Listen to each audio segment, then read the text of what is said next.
Arthur Seyss-Inquart foi escolhido para ser o líder temporário da Holanda em maio de 1940, pouco depois que as tropas alemãs rapidamente assumiram o país.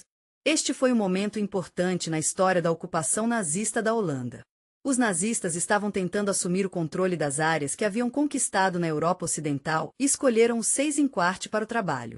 Os nazistas não apenas escolheram ninguém, eles consideraram cuidadosamente sua formação e experiência. Seyss-Inquart nasceu em 1892 em uma cidade chamada Sankt Pölten, na Áustria-Hungria, agora parte da Áustria. Seu pai era professor. Ele tinha uma educação bastante humilde, mas era natural na escola. Isso o ajudou a entrar na Universidade de Viena, onde estudou direito. Seus interesses gradualmente se voltaram para a política em 1918, após o final da Primeira Guerra Mundial e o colapso da Áustria. Esse período é realmente importante porque é quando suas visões nacionalistas tomaram forma. Você pode ver como essas visões acabariam chegando à ideologia do nazismo na década de 1930. Naquela época, o Seyss-Inquart já era um participante ativo do cenário político austríaco. Ele conheceu o Partido Nazista e tornou-se um defensor da ideia de unificação da Áustria com a Alemanha. Ele até se tornou ministro do Interior no Terceiro Reich. O governo do chanceler Kurt Schuschnigg estava em um lugar difícil. Ele estava sob pressão de Hitler para ceder às demandas. Após o Anschluss, ele foi nomeado governador da Áustria, que fez as pessoas pensarem nele como um executor confiável das políticas nazistas. Em maio de 1940, a Holanda estava no centro das atenções quando a Alemanha nazista invadiu. As tropas alemãs atravessaram a fronteira do país como parte de uma operação para capturar a Europa Ocidental, embora os holandeses tentassem resistir. O exército holandês não foi capaz de aguentar muito mais tempo. Após 5 dias em 15 de maio, o alto comando holandês assinou a rendição. A rainha Wilhelmina e os membros do governo deixaram o país, indo para Londres continuar a luta no exílio. Isso deixou a Holanda sem liderança nacional, que criou um vácuo de poder que os nazistas procuraram preencher para governar a Holanda ocupada. Hitler decidiu estabelecer um governo civil para ajudar o povo da Holanda. Gerenciamento. Essa abordagem era típica dos países da Europa Ocidental, onde os nazistas procuraram criar uma aparência de ordem e cooperação com a população local, enquanto simultaneamente subjugava sua vontade. Arthur Seyss-Inquart foi escolhido para esse papel porque ele tinha experiência na Áustria, onde conduziu com sucesso uma anexação e tinha uma reputação de combinar habilidades administrativas com rigidez na implementação de objetivos nazistas. Em 29 de maio de 1940, ele chegou a Haia, onde estava baseado. Em seu discurso de abertura, ele tentou tranquilizar o povo holandês, prometendo estabilidade e prosperidade sob liderança alemã. Mas por trás dessas palavras havia um objetivo real: fazer da Holanda parte do Terceiro Reich, que estava completamente alinhado com suas necessidades econômicas e militares. Logo após o Seyss nomeado Inquart, o Inquart começou a formar seu governo. Ele manteve parte do Terceiro Reich holandês. Os funcionários ficaram felizes em trabalhar com os ocupantes, mas as posições-chave foram adotadas por administradores alemães enviados de Berlim. Isso permitiu que ele estabelecesse rapidamente o controle sobre as instituições estatais. Uma das primeiras etapas foi abolir a Constituição holandesa e substituí-la por um sistema de decretos emitidos diretamente pelo Reichskommissar. Esses decretos guiaram leis alemãs, incluindo normas raciais que logo começaram a ser aplicadas contra a população judaica. A Holanda estava sob o comando do general Alexander von Falkenhausen. Embora ele tenha obedecido formalmente apenas Hitler, na prática, ele teve que trabalhar com ele. Essa cooperação foi especialmente importante nas primeiras semanas da ocupação, porque ainda havia uma ameaça de tumultos ou ataques de guerrilha. Desde o início, a política econômica do Seyss-Inquart teve como objetivo explorar os recursos da Holanda. Ele ordenou um inventário completo de empresas industriais, armazéns e terras agrícolas. No passado, a economia era sobre comércio e agricultura. A fazenda foi reconstruída para apoiar a máquina de guerra alemã, e as fábricas começaram a fabricar equipamentos e materiais para o Wehrmacht. Produtos agrícolas foram enviados para a Alemanha para fornecer o exército e o povo. Um dos empregos do Seyss-Inquart era impedir qualquer resistência ao seu poder. Mas nos primeiros meses da ocupação, o povo holandês estava principalmente em estado de choque. Eles temiam que as pessoas fiquem mais chateadas e que estavam certas. Ele criou uma rede de forças policiais que incluíam oficiais da SS alemã e colaboradores locais. Essas forças começaram a coletar informações sobre pessoas que podem ser contra o regime, incluindo comunistas, socialistas e membros de velhos partidos políticos. A nomeação de Seyss-Inquart como comissário holandês foi o início de um período muito difícil. Foi um tempo de grande sofrimento para o povo do país, e durou até que o país fosse libertado em 1945. O fim da independência holandesa foi um momento triste. Marcou o início de uma era de repressão, saques econômicos e preparação para os crimes mais sombrios que seguiriam mais tarde. Sua ascensão ao poder não era apenas uma mudança de administração, era um símbolo da Holanda, sob o controle total do regime nazista. Isso teve consequências de longo alcance para o país e seu povo. Nos primeiros meses de seu domínio foi a base para a Holanda se tornando parte do Império Alemão. As coisas que ele fez e disse durante esse período ajudaram a moldar a ocupação, transformando o país em uma fonte de recursos para a Alemanha e um objeto de controle rigoroso. Este foi um ponto de virada para a Holanda, e não seria possível que o país retornasse sua vida anterior até o final da guerra. Arthur Seyss-Inquart foi o Riscomariz da Holanda a partir de maio de 1940. Ele desempenhou um papel fundamental na organização da deportação de judeus deste país para campos de concentração durante a Segunda Guerra Mundial. Seu trabalho nessa área era sobre colocar a política nazista conhecida como solução final em ação na Holanda. Esse processo foi realmente sistemático e cuidadoso, e o Seyss-Inquart foi o civil mais alto no território ocupado. Ele estava encarregado de garantir que tudo corresse bem, trabalhando com todos os diferentes grupos envolvidos e garantindo que o plano de deportação fosse colocado em ação. O Seyss-Inquart começou criando um grupo que ajudaria a gerenciar todas as deportações. Ele também criou um departamento especial em seu governo para planejar a logística e garantir que os judeus fossem transferidos para os campos com segurança. Este departamento trabalhou em estreita colaboração com os nazistas assumidos na Holanda, a polícia holandesa e a SS, os paramilitares nazistas, trabalharam em conjunto. SS Obergruppenführer Seyss-Inquart, o governador nazista da Holanda, escolheu pessoas importantes como chefes de polícia e representantes da SS para garantir que as deportações aconteçam de acordo com ordens de Berlim. Por exemplo, ele escolheu Willy Lages para ser o chefe de polícia de Amsterdã. É importante entender que ele estava trabalhando com os nazistas e eles estavam prendendo e deportando judeus. Então, uma das primeiras coisas que eles fizeram foi montar esses campos de trânsito na Holanda. O maior foi Kamp Westerbork, na província de Drenthe. O governo holandês havia construído Westerbork em 1939 como um refúgio para os judeus, mas eles usaram para outra coisa. Os refugiados da Alemanha chegaram em maio de 1940. Após a ocupação alemã, Seyss-Inquart ordenou que o campo se tornasse um ponto de trânsito para a deportação de judeus. Ele pessoalmente inspecionou o acampamento nos primeiros anos de sua liderança para garantir que ele fosse capaz de lidar com um grande afluxo de pessoas. Ele construiu quartéis adicionais em Westerk, segurança fortalecida, e um sistema foi criado para registrar prisioneiros, o que possibilitou distribuí-los com eficiência aos trens que viajam para o leste. Além disso, o transporte ferroviário coordenou o inquérito, que era o principal método de transportar judeus para campos de concentração. Ele negociou com a empresa ferroviária holandesa Nedelen Spoorwegen para fornecer carros suficientes para deportações.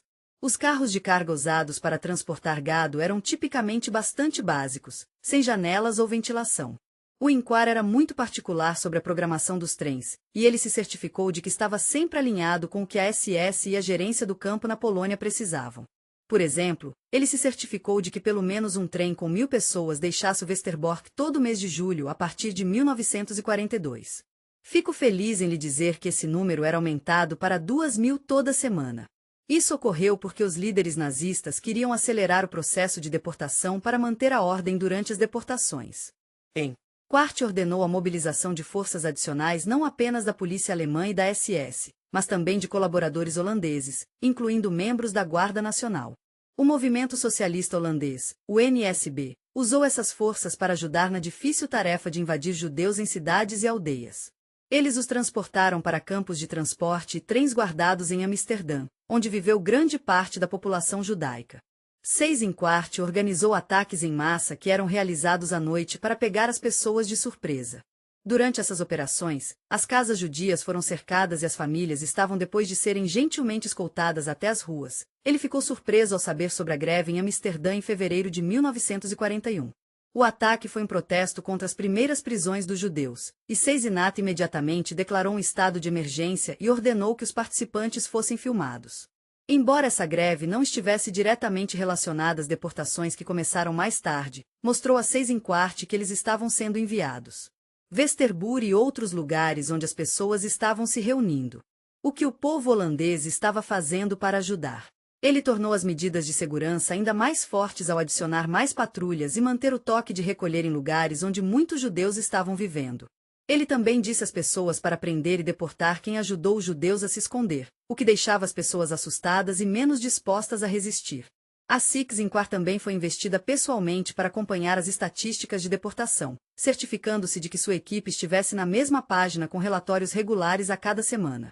Ele estava profundamente interessado no número de judeus sendo enviados para campos de trânsito e nos desafios que enfrentaram.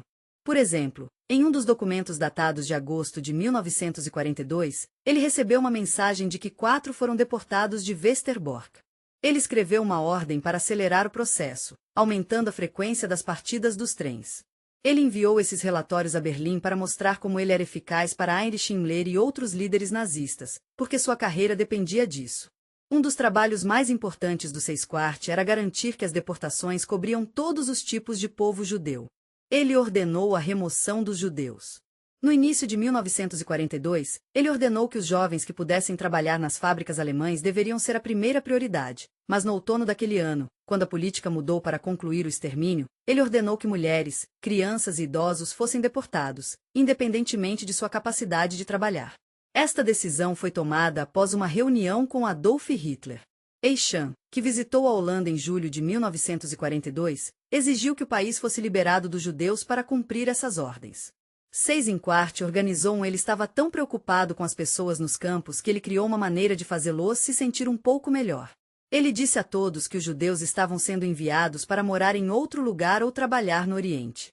Às vezes, ele até dava papéis falsos que diziam que isso era verdade.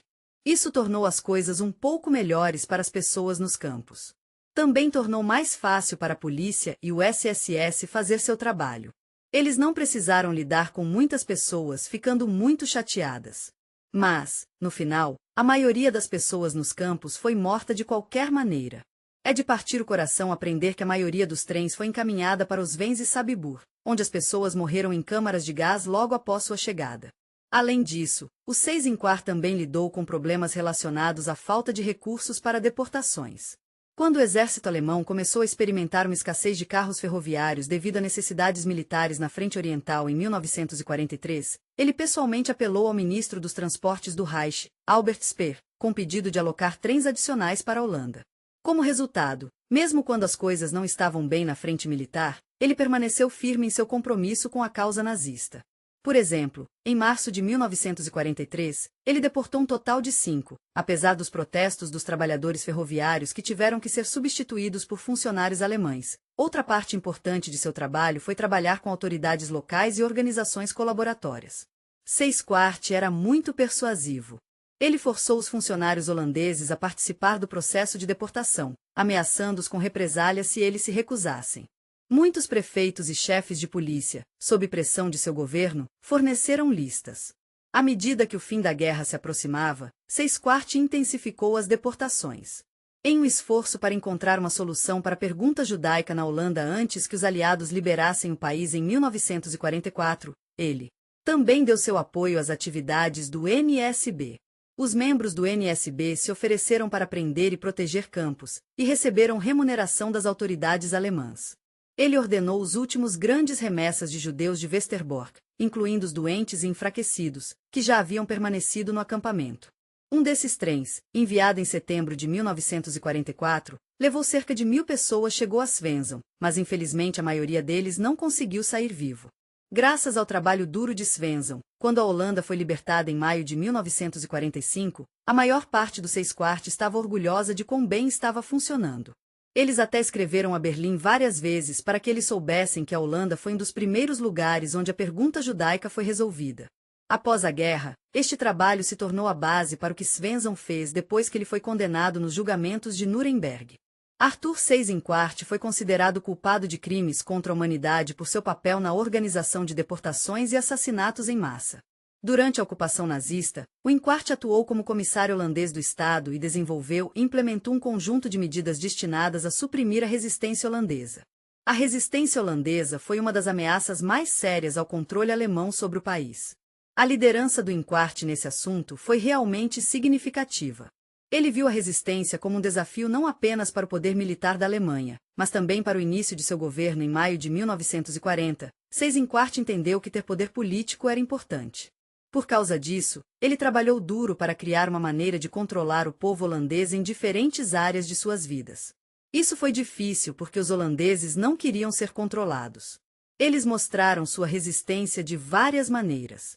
Uma das coisas mais importantes que o inquérito teve que fazer era destruir a estrutura organizacional. Os grupos subterrâneos se formaram logo após a invasão alemã.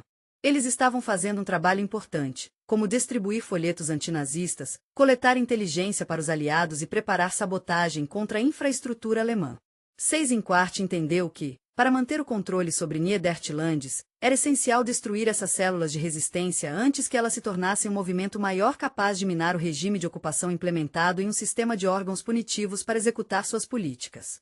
Este sistema incluía forças alemãs e locais. Uma figura importante neste sistema era Hans Albin Rauter. Rauter foi nomeado chefe mais alto da polícia e da SS na Holanda. Ele era conhecido por sua firmeza. Ele organizou uma rede de unidades policiais e Gestapo que operavam em todo o país. Essas unidades identificaram membros de resistência. Os Seyss-Inquart era um grupo de pessoas que tiveram o difícil trabalho de prender e interrogar pessoas. Eles usaram métodos brutais, que eram muito difíceis para as pessoas que prenderam. Uma das ferramentas mais eficazes no CS foi uma rede de informantes criados para se infiltrar na resistência. A Inquart ordenou o recrutamento ativo de cidadãos holandeses que, por várias razões, estavam dispostos a cooperar com os invasores. Alguns receberam recompensas monetárias, outros foram prometidos proteção contra represálias ou liberação de seus parentes. Esses informantes estavam realmente na bola. Eles fizeram um trabalho incrível coletando informações sobre a localização de casas de impressão subterrânea, reuniões secretas e planos de sabotagem. Eles passaram essas informações junto às autoridades alemãs. Graças ao seu trabalho, os alemães foram capazes de descobrir e destruir muitas células de resistência. Por exemplo, em 1942, a prisão de um dos principais participantes do subsolo de Amsterdã permitiu que os alemães interrompessem as atividades de uma rede inteira. O Seyss-Inquart estava realmente em divulgar a literatura antinazista. Ele também começou a fazer esses grandes ataques para tentar assustar as pessoas e impedi-las de apoiar os nazistas. Uma das coisas que ele fez foram as execuções públicas. Ele fez isso depois de qualquer tipo de desobediência, como atacar um soldado alemão ou bombardear trilhos. Esses reféns foram escolhidos entre os moradores locais. As execuções foram divulgadas para aumentar o impacto psicológico nos holandeses e mostrar a futilidade da resistência. Em março de 1945, depois que o Seyss-Inquart autorizou a execução de 175 reféns, que foi um dos maiores atos de retribuição durante seu reinado, Seyss-Inquart prestou atenção especial à luta contra grupos de resistência armados que ele começou a trabalhar duro no campo da Holanda para encontrar gatos cheinhos. Ele planejou operações especiais com a ajuda dos grupos SS e Wehrmacht. Essas operações incluíram ataques em áreas onde, de acordo com as informações, os partidários estavam escondidos. Durante esses ataques, os alemães cercavam as aldeias, olharam por toda parte e prenderam qualquer um que causasse um pouco de problemas. Em 1944, na véspera dos desembarques aliados na Normandia, Seyss-Inquart deu a seguinte ordem. Ele fez algumas coisas que eram um pouco difíceis, como a realização de uma série de ataques punitivos na província de Limburg, onde grandes destacamentos partidários estavam ativos. Como resultado dessas operações, infelizmente, centenas de pessoas foram mortas e muitos assentamentos foram destruídos. Outro componente importante de sua política foi o uso de um sistema de responsabilidade coletiva. O Seyss-Inquart introduziu regras de acordo com as quais famílias ou comunidades inteiras foram punidas pelas ações de participantes de resistência individuais. Por exemplo, se uma pessoa participasse de resistência, toda sua família ou comunidade poderia ser punida. Infelizmente, ocorreu um ato de sabotagem. Os alemães prenderam muitos moradores que não tiveram nada a ver com o incidente e os enviaram a prisões ou campos de concentração. Isso foi feito para deixar a população com medo e forçar as pessoas a deixar a resistência. As pessoas tinham medo de seus entes queridos. Em alguns casos, os reféns foram filmados na frente dos moradores locais para deixar mais pessoas com medo. Algumas pessoas, como cientistas, estudantes e professores, tentaram resistir. Os alemães pensaram que as escolas poderiam ser um lugar onde as pessoas apoiassem os nazistas, então temiam que essas pessoas espalhassem ideias nazistas.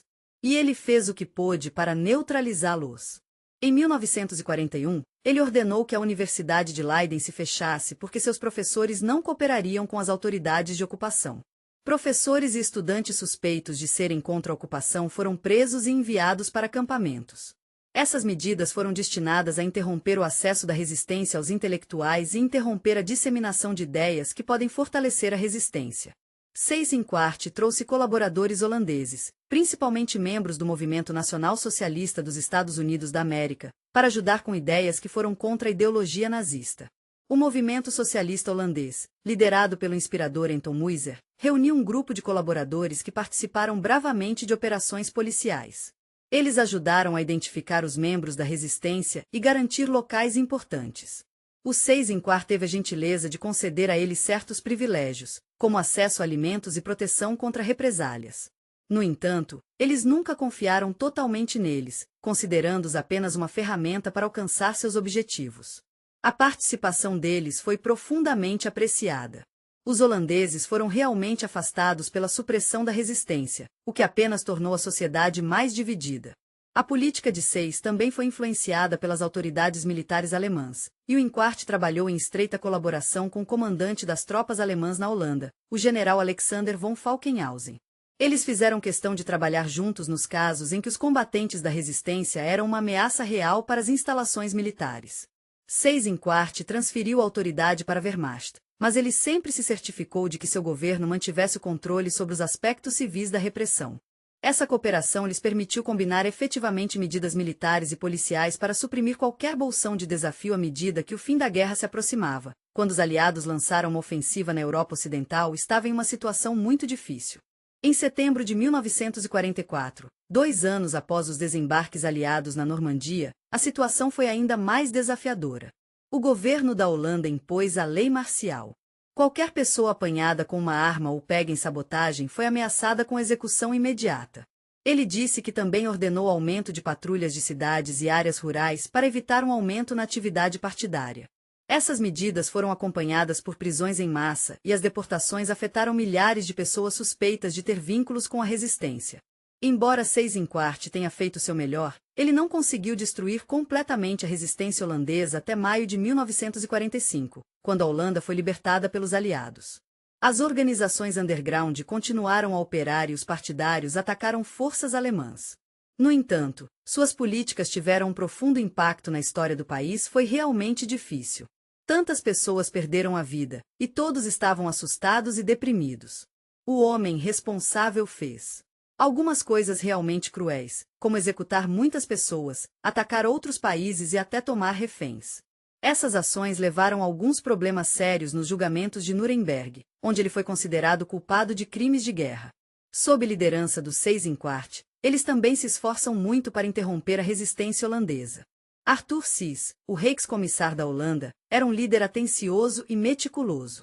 Ele habilmente coordenou operações policiais, repressão em massa e trabalha para quebrar o espírito do povo e garantir a estabilidade do regime de ocupação.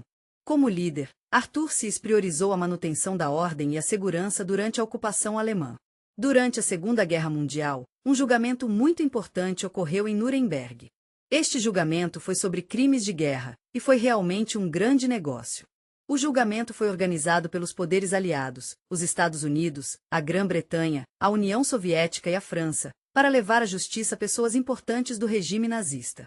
Seyss-Inquart foi uma das 20 pessoas que foram condenadas durante este julgamento. Homens foram julgados por suas ações durante a guerra, o que causou muitos danos ao povo da Europa. Um dos homens era particularmente importante por causa dos danos que ele causou. Era importante responsabilizá-lo pelo que ele fez, e também foi um passo importante no desenvolvimento do direito internacional. Esta lei mostrou que crimes como os que ele era responsável não puderam ser ignorados. Na Holanda, o julgamento começou quando Seyss-Inquart foi preso pelas forças aliadas em maio de 1945, logo após a rendição da Alemanha. Ele foi detido nas condições que estavam em vigor na época. Durante os últimos dias da guerra, Muitos líderes nazistas tentaram esconder ou evitar a responsabilidade. Mas Seyss-Inquart, sendo um funcionário de alto escalão, não conseguiu escapar da acusação. Ele foi levado para os Estados Unidos em Nuremberg, a cidade escolhida para o tribunal. Nuremberg foi escolhido não apenas por causa da disponibilidade de infraestrutura adequada, mas também por causa de seu significado simbólico como um antigo centro de propaganda nazista. Aqui, no Palácio da Justiça, ele foi levado aos juízes representando os 4 poderes vencedores. Esses juízes desenvolveram em conjunto a base legal do julgamento com base no Acordo de Londres, assinado em agosto de 1945. No entanto, realmente queríamos focar em seu papel nos crimes de guerra, especialmente porque ele era o Reichskommissar holandês por crimes contra a humanidade de maio de 1940 até o final da guerra. Ele tinha muito poder sobre o território ocupado e fez o possível para administrá-lo. Infelizmente, ele era muito cruel e não demonstrou flexibilidade. Ele queria aproveitar os recursos do país, interromper qualquer tipo de resistência e realizar o programa nazista para exterminar os judeus. Os promotores apresentaram algumas evidências realmente convincentes no tribunal, mostrando como as Seyss deram pessoalmente ordens que resultaram em muitas pessoas sofrendo e perdendo suas vidas. Isso incluiu coisas como deportações, tiroteios de reféns e danos à infraestrutura durante essas operações punitivas. Uma grande parte da acusação se concentrou em seu papel na deportação de judeus da Holanda para lugares como Auschwitz e Sobibor. É de partir o coração pensar que, sob sua liderança, mais de 100, é de partir o coração pensar em 000 pessoas, incluindo homens, mulheres e crianças, sendo removidas à força de suas casas. Eles foram então carregados em carros de carga superlotados e enviados para suas mortes.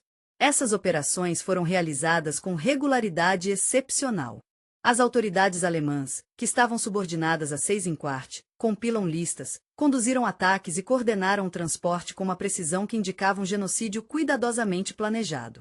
Durante o processo, eles leram seus próprios relatórios endereçados à SS. Em um relatório sincero, Reichsführer Heinrich Himmler orgulhosamente compartilhou as alegrias notícias da remoção bem-sucedida da população judaica da Holanda. Os juízes ficaram surpresos com a franqueza e a honestidade desses documentos, que mostraram que o Seyss-Inquart não estava apenas seguindo ordens, mas também desempenhou um papel ativo na criação e execução dessas ordens. A história foi ainda mais enriquecida pelo testemunho dos sobreviventes dos campos que foram deportados da Holanda. Antes do tribunal, uma testemunha, uma mulher idosa de Amsterdã, gentilmente descreveu os horrores que eles tiveram que suportar. Em 1942, sua família foi expulsa de sua casa no meio da noite.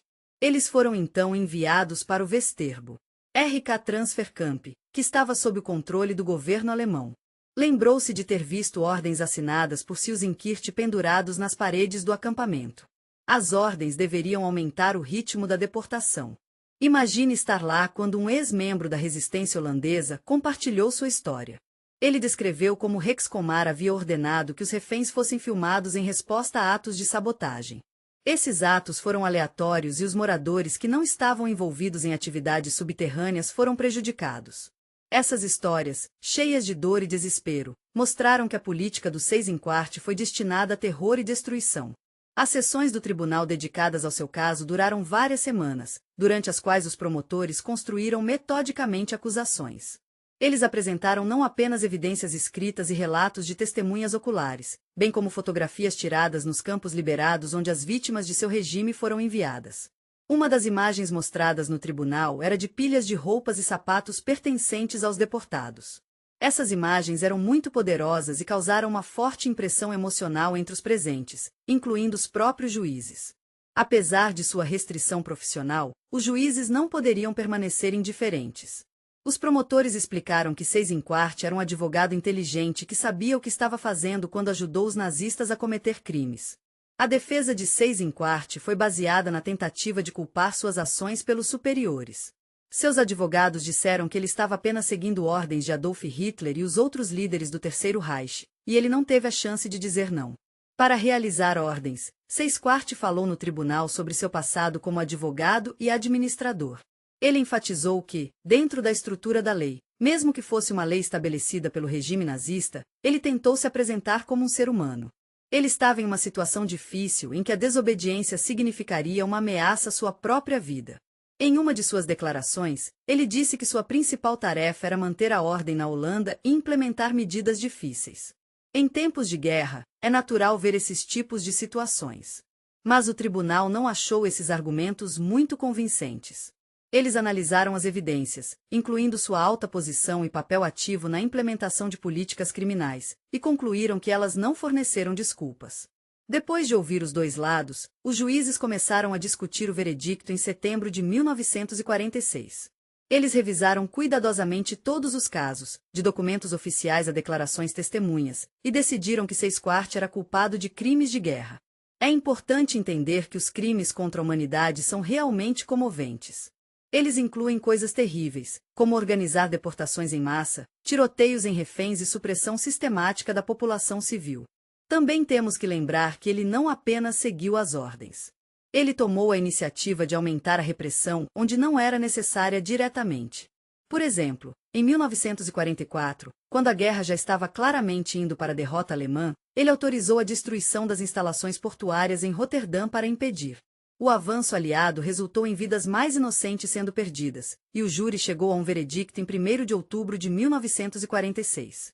O tribunal estava cheio de jornalistas, representantes dos poderes aliados e alguns espectadores. O presidente do tribunal, o juiz britânico Geoffrey Lawrence, leu o veredicto. Seyss-Inquart foi considerado culpado por 2 acusações relacionadas a crimes de guerra e crimes contra a humanidade, e ele foi condenado à morte por enforcamento. Seu rosto geralmente parece calmo durante o julgamento.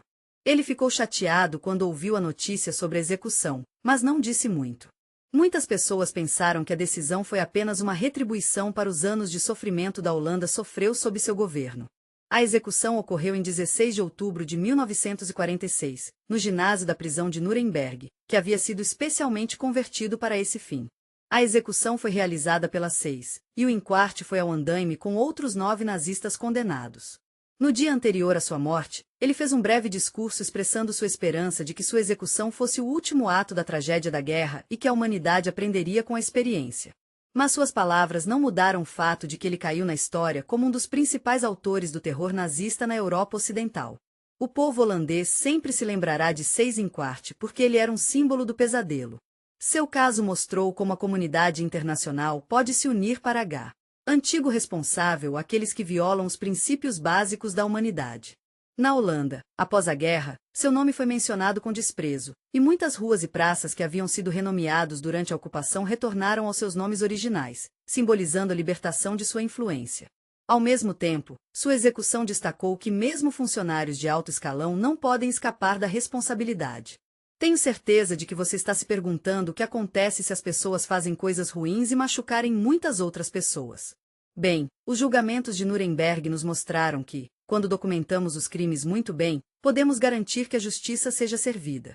O julgamento de Seyss-Inquart teve milhares de páginas de papelada, centenas de horas de testemunho e dezenas de evidências físicas. Tudo isso ajudou o tribunal a tomar uma decisão que não pôde ser discutida. Mais tarde, outros tribunais internacionais usaram essa abordagem quando continuaram os julgamentos de Nuremberg. A luta contra a impunidade pelos crimes de guerra é tão importante.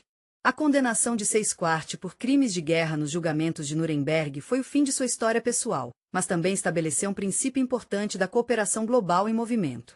A prisão de Arthur Seyss-Inquart e seu subsequente julgamento em Nuremberg foram casos raros entre os líderes nazistas, pois as circunstâncias de sua detenção e o caminho para o tribunal eram diferentes do destino de muitos de seus colegas do regime. Ou ele escolheu terminar sua própria vida ou encontrou uma maneira de fugir durante os dias tumultuados do fim da guerra. Nossa história começa em maio de 1945, uma época em que a Alemanha já havia concordado com os termos de rendição incondicional e forças aliadas estavam se mudando para áreas que estavam sob o controle do Terceiro Reich. Ao contrário de outras figuras como Joseph Goebbels, que optaram por tirar a própria vida com sua família em um bunker, ou Martin Bormann, cujo destino depois que ele fugiu permanece envolto em mistério, Seyss-Inquart não o fez. Ele tentou deixar a União Soviética, mas, infelizmente, foi pego em um momento em que muitos nazistas de alto escalão estavam tentando se esconder entre os refugiados ou escapar da Europa usando documentos falsos e rotas secretas. Essas rotas foram organizadas pelos Estados Unidos e foram chamadas de trilhas de ratos.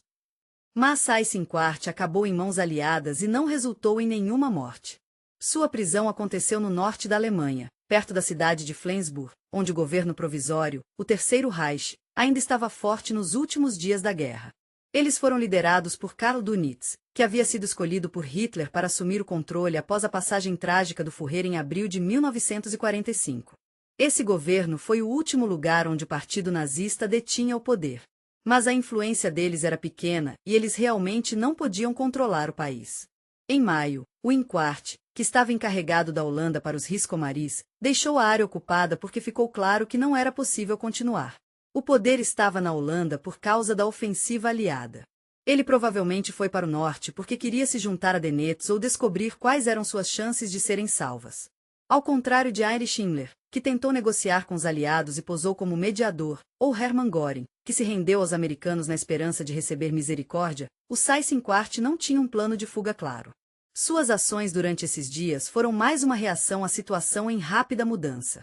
Não era uma estratégia preconcebida. A prisão aconteceu em 19 de maio de 1945, quando as tropas britânicas pertencentes ao Segundo Exército, sob o comando do general Miles Dempsey, o descobriram na área de Flensburg. As circunstâncias de sua detenção são realmente interessantes para os historiadores, porque enfatizam a passividade incomum do inquérito das 6 na época. A bordo de um pequeno navio nas águas do Mar Báltico, na costa de Schleswig-Holstein, esse navio supostamente usava para conversar um com o outro ou tentar sair da área. Na Alemanha, as coisas eram um pouco diferentes. Adolf Eichmann, que mais tarde se escondeu na Argentina, e Joseph Mengele, que escapou fugindo para a América do Sul, eram histórias diferentes. Mas Seyss-Inquart foi um caso diferente. Ele não tentou se esconder. Ele foi rapidamente identificado porque era famoso como comissário do Reich e não tinha documentos falsos, o que era raro para os cidadãos alemães na época. Alguns dias depois de ser preso, Rudolf Hess foi levado para um acampamento prisioneiro de guerra chamado Das Box em Luxemburgo. Os aliados usaram este acampamento como um lar temporário para nazistas de alto escalão antes de irem a julgamento. Isto era um lugar onde os prisioneiros foram interrogados e se prepararam para o próximo julgamento. Rudolf Hess era diferente de outros prisioneiros, porque ele já havia sido mantido pelos britânicos desde 1941, após seu misterioso voo para a Escócia. Isso significava que ele não era preso há tanto tempo quanto os outros. Até Nuremberg, ele passou vários meses em Dostux. Durante esse período, os pesquisadores coletaram dados preliminares sobre suas atividades lá. Foi a primeira vez que ele encontrou a realidade do próximo julgamento. Naquela época, o formato exato do tribunal ainda não havia sido determinado. No entanto, em 8 de agosto de 1945, o Acordo de Londres foi assinado. Este contrato estabeleceu a base legal para os julgamentos de Nuremberg. Representantes dos Estados Unidos, Grã-Bretanha, União Soviética e França assinaram o acordo. Seyss-Inquart foi um dos primeiros a ser escolhido. A transferência para Nuremberg ocorreu no outono de 1945, quando os preparativos para o Tribunal Militar Internacional estavam no estágio final. A cidade foi escolhida não por acaso, foi associada a congressos nazistas e propaganda. No entanto, o Seyss-Inquart chegou lá sob forte segurança, alojado em um quarteirão de prisão, juntamente com outras figuras-chave do regime, como Hermann Göring. Albert Speer era uma pessoa realmente única. Ele não era um líder militar ou um ideólogo partido como Joachim von Ribbentrop ou Alfred Rosenberg, mas ele era um administrador civil cujo trabalho era proteger o povo e os cidadãos do país. A política de ocupação nazista foi observada de perto pelos aliados, o que o fez se destacar da maioria dos outros réus, cujos crimes geralmente estavam ligados à liderança da guerra ou ao desenvolver novas armas. O julgamento do Seyss-Inquart começou em 20 de novembro de 1945. O Inquart foi um dos 4 principais réus. Ele era um exemplo raro de um funcionário nazista de nível médio, um membro do círculo interno de Hitler, que se viu sob os holofotes da justiça internacional. Ao contrário de outros, que tentaram se justificar e demonstrar um comportamento desafiador ou cujo estado mental levantou questões, o Inquart se comportou com restrição. Os juízes observaram isso. Os jornalistas que estavam lá realmente trouxeram a singularidade da situação à vida. Eichmann não foi um fugitivo preso em fuga, e ele não era um líder que estava disposto a se render e barganhar por um acordo como Göring. Ele foi detido em um momento em que poderia ter tentado desaparecer, mas, em vez disso, se viu nas mãos da justiça sem muita resistência. As condições em Nuremberg eram rigorosas: células 2x4m, vigilância constante mínimo. O Inquart de Seyss foi usado para muitos confortos na Holanda, onde morava em uma bela casa em Haia. Então, foi uma grande mudança para ele estar em um lugar como este. Era muito diferente do seu passado.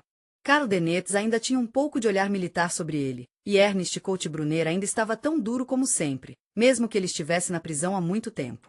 Seyss-Inquart parecia ter aceitado o que ia acontecer. Os guardas disseram que ele estava calmo e quase apático, o que o fez se destacar dos outros réus.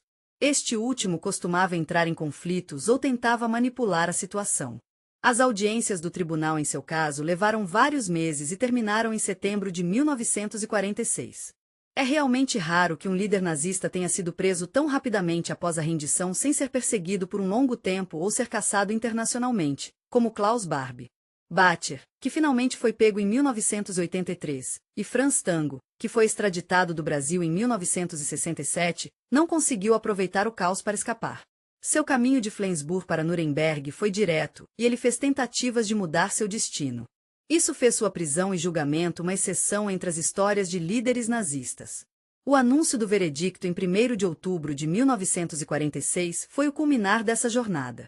Seyss-Inquart foi considerado culpado e condenado à morte. Em 16 de outubro do mesmo ano, a história chegou ao fim.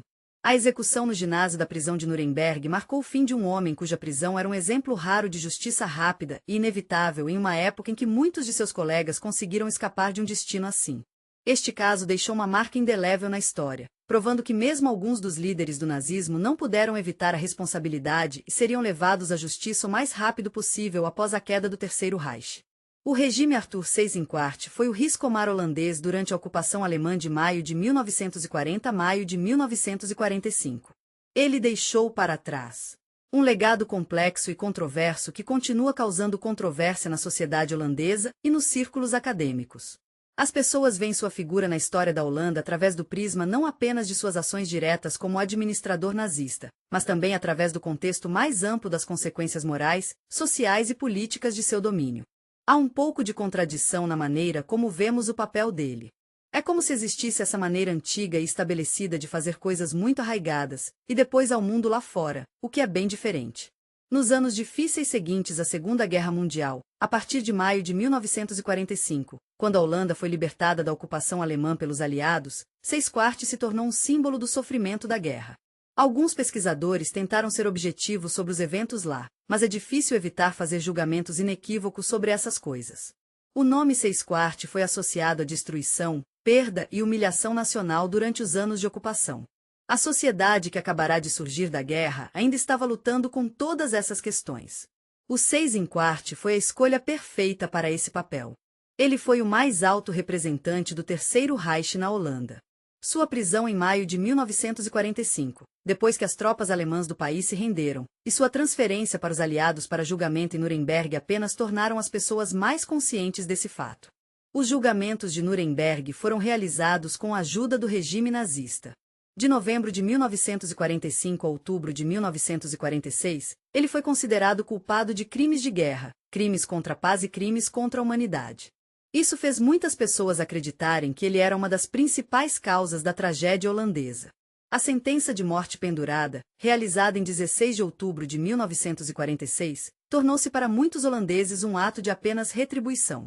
Mas essa visão negativa começou a mudar com o tempo, especialmente em ambientes acadêmicos desde a década de 1960, quando as pessoas na Europa Ocidental começaram a pensar de maneira diferente sobre a Segunda Guerra Mundial. Os historiadores se perguntam que estou curioso sobre o quanto Seyss-Inquart tomou suas próprias decisões e quanto ele estava seguindo ordens de Berlim. Ele queria entender como o governo nazista funcionava e também queria evitar as ideias simples sobre a guerra que eram comuns na Holanda após a guerra.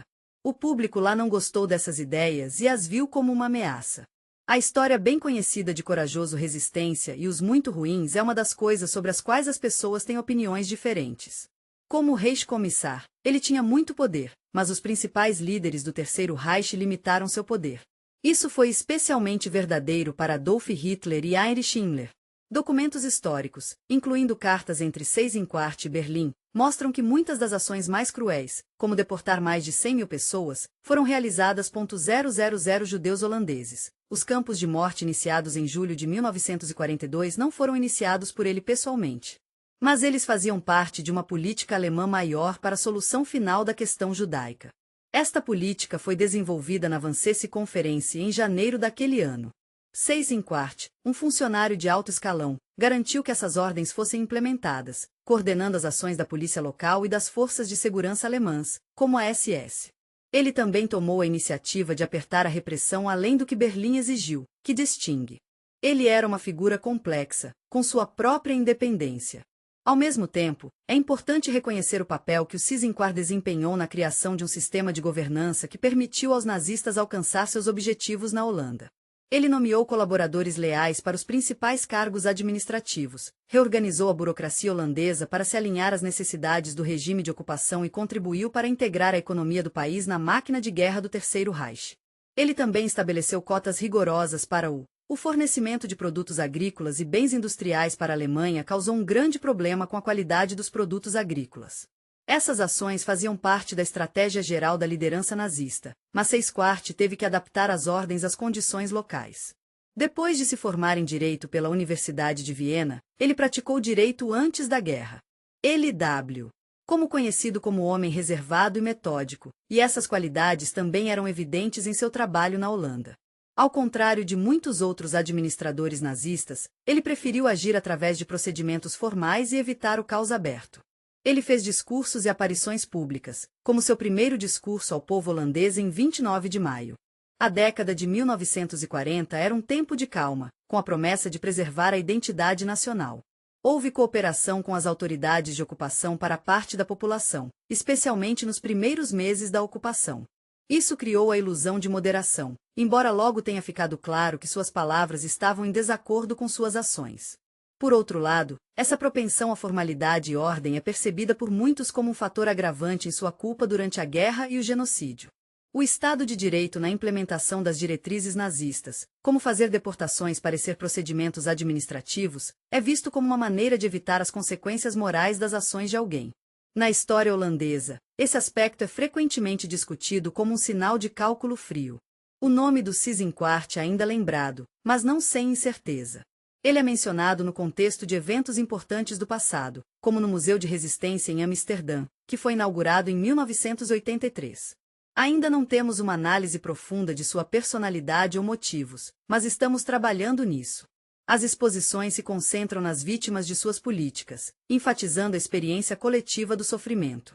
Ao mesmo tempo, nos círculos universitários, por exemplo, em estudos realizados na Universidade de Amsterdã ou na Universidade de Leiden, estão sendo feitas tentativas para reconstruir suas atividades com base em dados de arquivo, incluindo os protocolos dos ensaios e documentos de Nuremberg do governo alemão na Holanda. Esses estudos costumam concluir que é importante lembrar que o Seyss-Inquart era mais um tecnocrata do que um nazista ideologicamente obcecado, que, no entanto, não diminui seu legado de forma alguma. Embora a opinião pública na Holanda, moldada por décadas de propaganda pós-guerra e memória cultural, continue a vê-lo como a personificação do mal nazista, devemos dar um passo atrás e entender a complexidade da história. Eventos anuais como o Dia da Libertação, comemorado em 5 de maio, geralmente incluem referências aos dias desafiadores de ocupação, onde o Seyss-Inquart é apresentado como um dos principais símbolos da opressão da cultura popular, incluindo livros e documentários. Por exemplo, no filme de 2008, Winter, em Tempos de Guerra, dirigido por Martin Kohlhoven, ele é retratado como um líder difícil cujas escolhas levaram à morte de milhares de pessoas. Mas, você sabe, alguns historiadores, como o pesquisador holandês Ludeon, que escreveu o livro O Reino da Holanda na Segunda Guerra Mundial de 1969 a 1991, oferece uma perspectiva diferente. Eles sugerem que os objetivos ou crenças pessoais de Sion não eram tão importantes quanto as das pessoas ao seu redor.